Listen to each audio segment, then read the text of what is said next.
water. Okay, Will. Here we go. Everybody ready? Yeah. We're ready. Here we go, country neighbors. Okay, repeat that about the, whatever we're talking about, the classics and then technical, and can you meet the demand? Okay.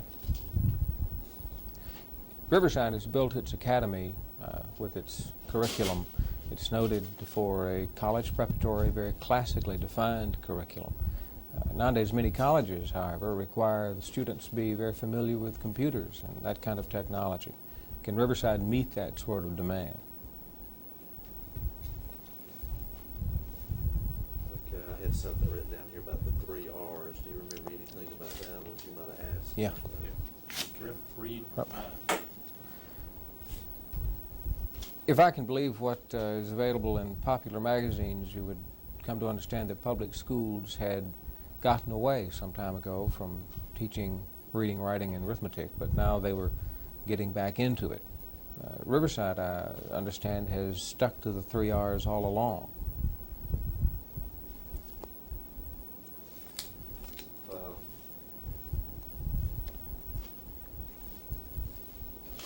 Let's talk a little bit about the faculty.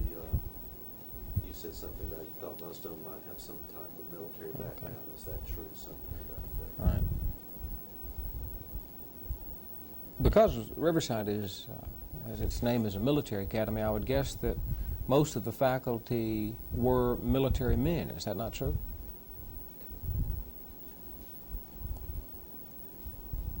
I read something, or I noticed something about the fact that the faculty here lives on campus as the students do, something to that effect, or that unique aspect of the faculty. In looking through the booklet that describes military, I came across a passage that said the faculty not only teaches, naturally enough, on... Don't say military, just say Riverside. Okay. In looking through the handbook that describes Riverside, I came across a package that suggested that the faculty not only teaches on campus, naturally, but they also live and take many of their meals on campus. How do you do that? Do it again, so you came across a package. Okay. In reading through the booklet that describes Riverside, I noticed a passage that suggested that the faculty live on campus in apartments and housing, and they also take their meals on campus. How do you arrange that? I also noticed that you have a fairly large percentage of Latin students. What attracts them to Riverside? Right. Another thing I noticed in your handbook was a fairly high percentage of Latin students in the student body. What attracts these students to this school in Gainesville? That's it. Hucky ducky.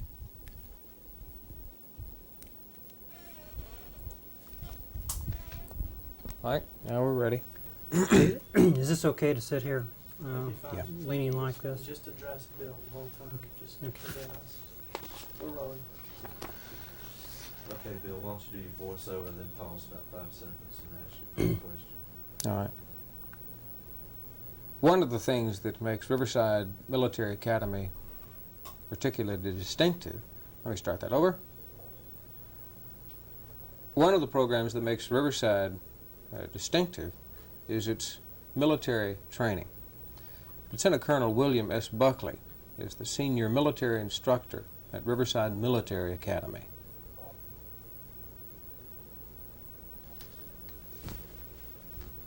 Colonel, what is the purpose of the military training here, the junior ROTC program at Riverside? What is its function, its role in the school? Our purpose in our military program is to develop good citizens. And we do this by instilling discipline, respect for authority, teaching the boys good leadership, give them a sense of patriotism, and a feeling of camaraderie with the military and association with the military. How do you go about doing that? What does the program consist of? How much do you get into a military training? Well, we give each boy that's here in the school who is over 14, we give them 2 hours of instruction in the classroom, military instruction in the classroom per week. We also give them 4 hours of drill per week in the afternoon, plus on Sunday afternoon we have a parade in which we participate as a group. Do your students have an opportunity to learn such specific military tactics as marksmanship or small group tactics or some small weapons training? Well, we do give them marksmanship, and at times we've given them small unit tactics, and during the summer we give them some small unit tactics, but basically during the academic portion of the program we give them marksmanship, map reading, leadership, first aid, and subjects of that type, which will benefit both in the civilian aspect and from a military viewpoint too. What does the military department here consist of, your staff and your facility? Well, we have one officer who's retired, myself, and I have a combination of retired and active duty non-commissioned officers. I have 3 retired non-commissioned officers, all of whom are ex-instructors from the Mountain Ranger Camp in Dahlonega. A very fine group of soldiers. Do you then administer yourself, you and your own staff, all of the military training at the school? Yes, in fact we do, although there is a little bit of overlapping between ourselves and the Commandant's office.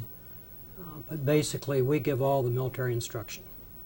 Do you find many of your graduates here going on to military careers?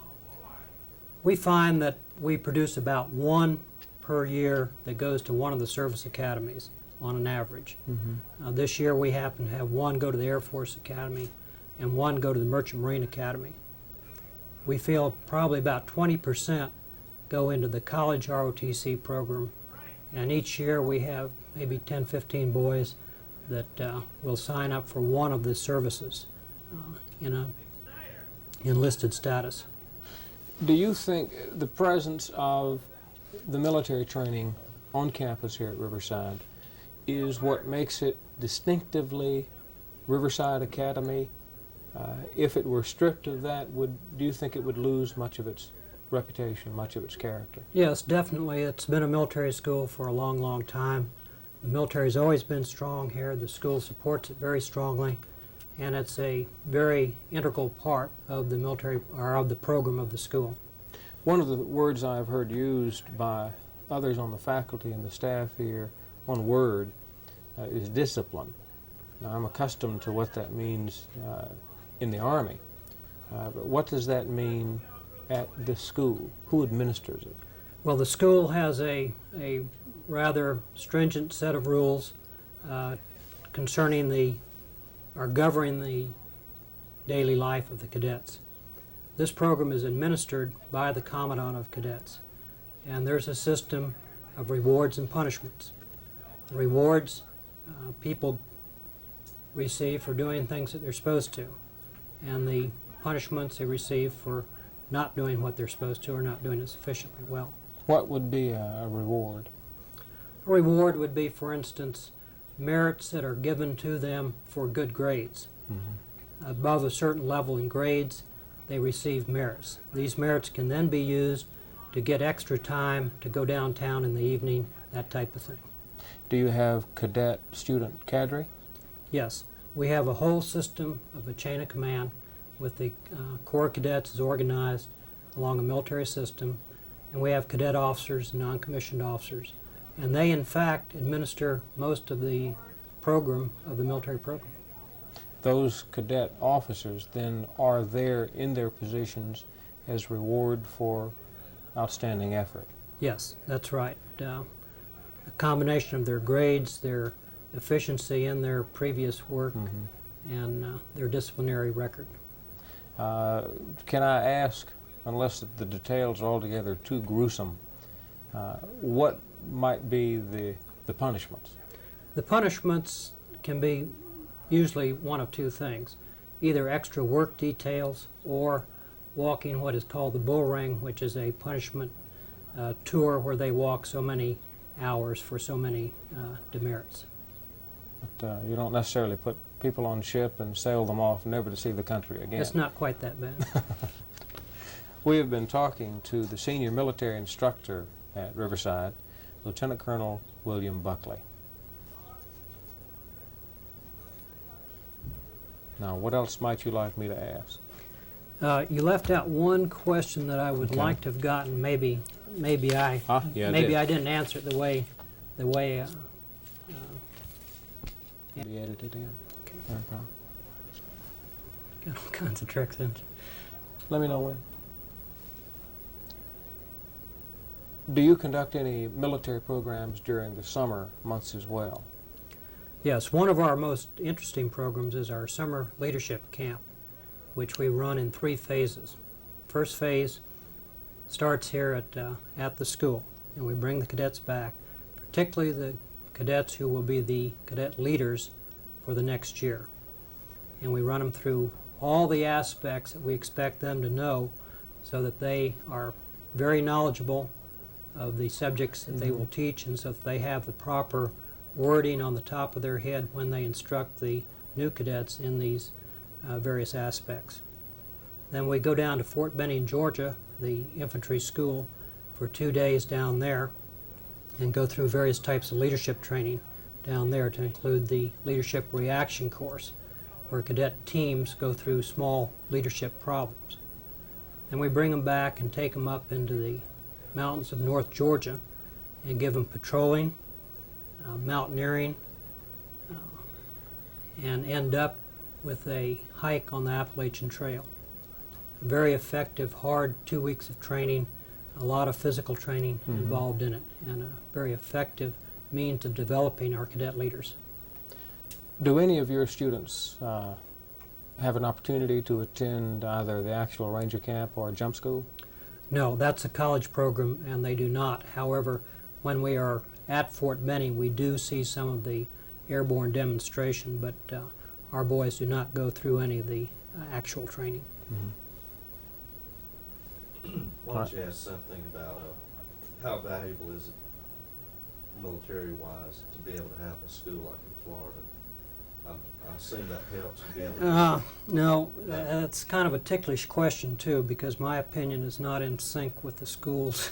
And Okay. I was just wondering if during the wintertime, does that have some effect with what you can do as far as drills and all outside? well, to a certain degree, but the school is in the process of selling the school down there, and then we'll come up here. And personally, I think it'll be a better program up here.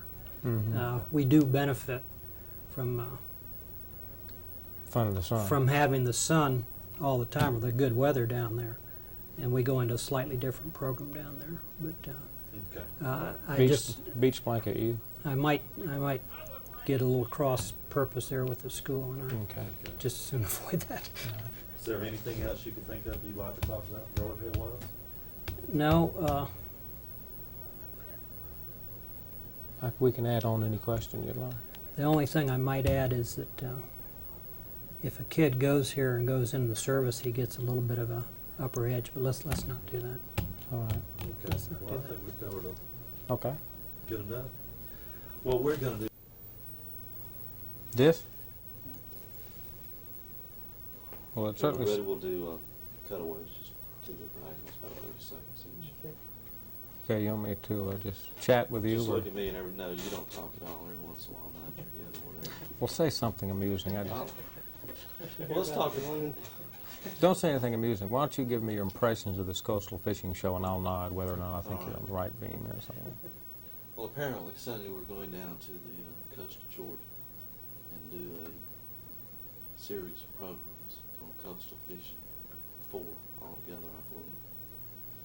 One of them that I think is going to be a lot of fun is going to be concerned with deep sea fishing. I've never been deep sea fishing, so I'm looking forward to going out on a boat 10 or 15 miles out in the water. You never been on a boat? And I've never been deep sea fishing. Right. So I think that ought to be pretty interesting. And hopefully, none of us will die of heat stroke or anything like that. And, You'll all get seasick. think so? Yeah. I'll be taping you when you're bent over the rail, Bill. I will get seasick. I always get seasick. I've got some pills for y'all, by the way. Try not to talk for a few more seconds. All right.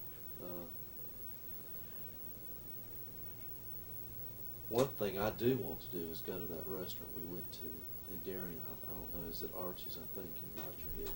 Mhm. And I definitely want to go back there and get that seafood platter. That's for sure. Haven't you got enough of this? No, one more.